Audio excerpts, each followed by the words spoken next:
cow timer. It's one of those days again.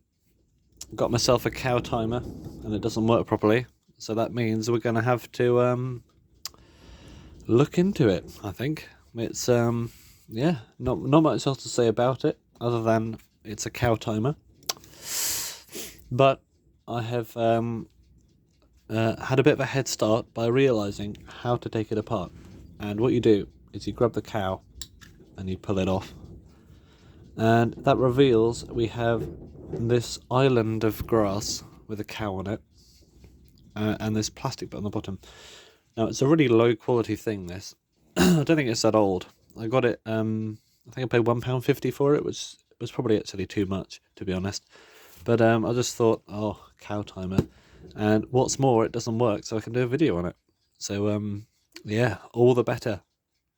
Now, that is the movement, a plastic movement.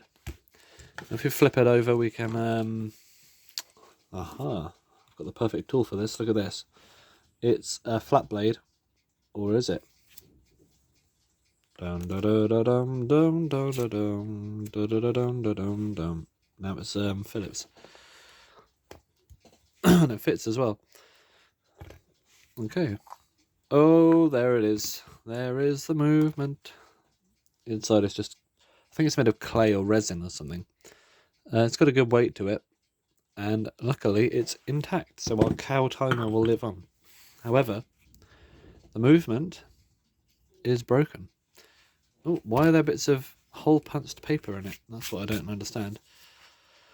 Put that back in the case. Now, to get a better look at this, we're going to have to disassemble it. And yeah, this is probably the most modern, cheap thing I've ever done on this channel. As of yet, it's yeah, it's kind of bad. It's plastic. This is the bell for the timer, which barely sounds like anything, but that will not stop me from timing cows with it. So I'm gonna take the little the bell off there,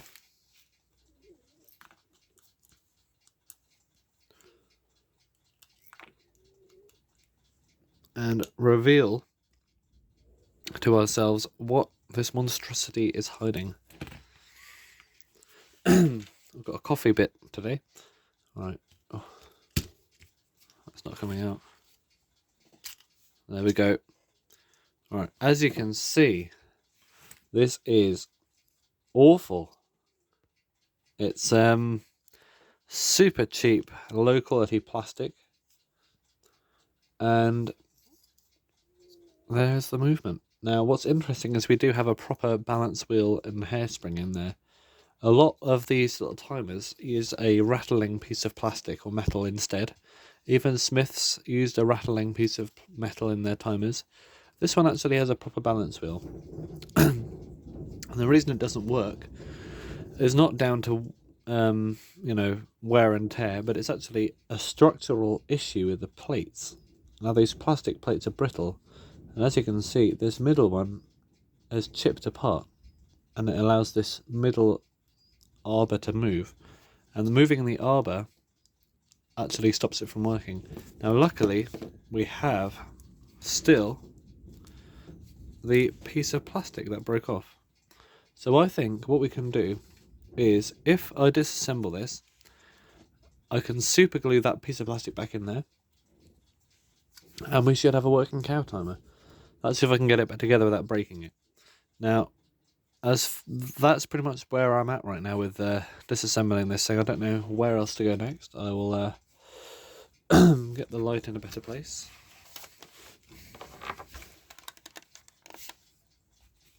So we got a little hairspring pin in there. Now I'm going to try and be as careful as I can, because this is really bad. It's really fragile. So if I pull the pin out very carefully, and it just shows a modern application for a mechanical clock movement. Alright, that's the hairspring pin out of there. It was quite easy to pull out, probably because it was metal into plastic and the plastic had stretched over time. Now I think everything else can just be taken out with taking these screws out. I'm not sure. I've never worked on something quite like this before. Now, it is a cow timer, of course, so we should be in for something quite interesting, but yeah, we'll have to see where we go. Right, if I put it this way up, will we be able to... Oh, that's an issue. I'll pull that. Maybe I can't. Oh my god, what on earth? The mainspring is attached to the plate. I'll have to get this off then. Hopefully it'll just come off with a bit of levering action.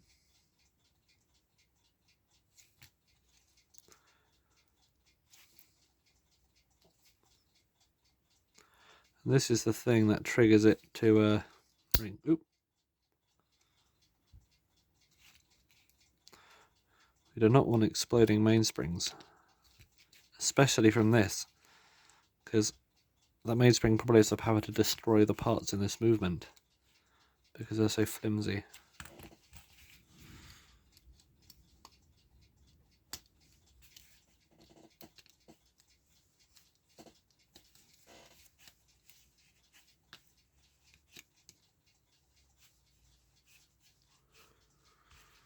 Alright, I got that off. I got this. Is this going to come off? Oh, let's take this off first then. Oh wow, don't know what was going on there. We should be able to get this apart. Okay, we got it apart. Now, what do we have here? There is the hairspring. Let's try and save it from the stud. Plastic pivot on one side and a metal pivot on the other. Very bizarre. The thing's made out of light, I believe, aluminium or steel. I'm not going to bend it to find out. It's a light metal. But yeah, the actual elements are, not dissimilar to the usual alarms. We've got, oh, very interesting. The pivots are in the plates, much like a Smith's electric bijou movement. There's our pallet made of plastic. Oh, this one has pivots are loose. And there's our alarm hammer for the ringing of the cow. Oh, that's on a pivot. Very strange mix of materials here. I don't know exactly what made them decide to put different parts of plastic and metal in here. I assume they probably know what they're doing. There's our alarm escape wheel. Here is a wheel that's with a slip clutch on it. And here is our... Oh, that is interesting. That's our mainspring. What is this? Have we got a mainspring that double winds? Is this a double winding mainspring? If that is, that has a lot of power potential. A mainspring that unwinds from one barrel back onto itself, onto another thing. I think... No, it's not. They go in opposite directions, so it's not like that. But I've seen this before in another timer. I don't know. We'll have to get it out to get to the part we're going to glue. So, wish me luck.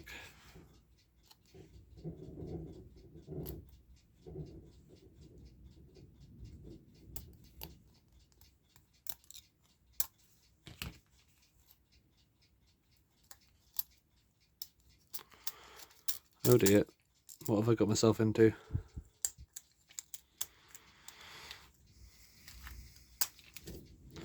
Alright, that is our mainspring. Hopefully we can get that back into there. So look at the footage again to see where exactly it goes. That is a balance wheel pivot, a balance cup, I believe I saw a crack in the plate. Yeah, the plate's cracked, so I'll have to glue that as well. But what we're going to do is give this a wipe down with some... I don't know if isopropyl alcohol is going to melt this thing. I don't know what it's made of. So just use moist cotton pad. Clean the spring area. Make sure no hairs get in it anywhere. Clean there as well. I'm just going to glue that bit back together. And then for the next part, I will resume the repair. And hopefully it will have healed. Now, this is pretty strong super glue. So hopefully it will do its job. Use a tiny bit.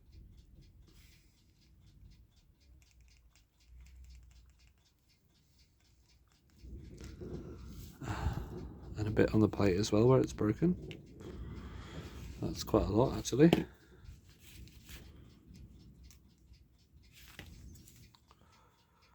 Massage it in there. And where is our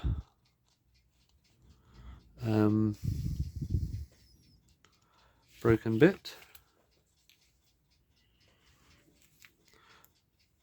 If this works, I will be, well, not surprised, but I will be very happy, because this is, you know, this is a cool timer, and I hope I can get it working. I mean, it's not a cool timer at all, but it's a cool thing to have been able to repair. So, oh, look at me, I fixed a really cheap timer that wasn't supposed to be repaired. Well, there we have it. So, whilst that glues, I will just check out the other parts to see what's anything broken off it or anything. I think we're okay actually. And in the next video, I will be coming back to this and hopefully reassembling it with no difficulty whatsoever.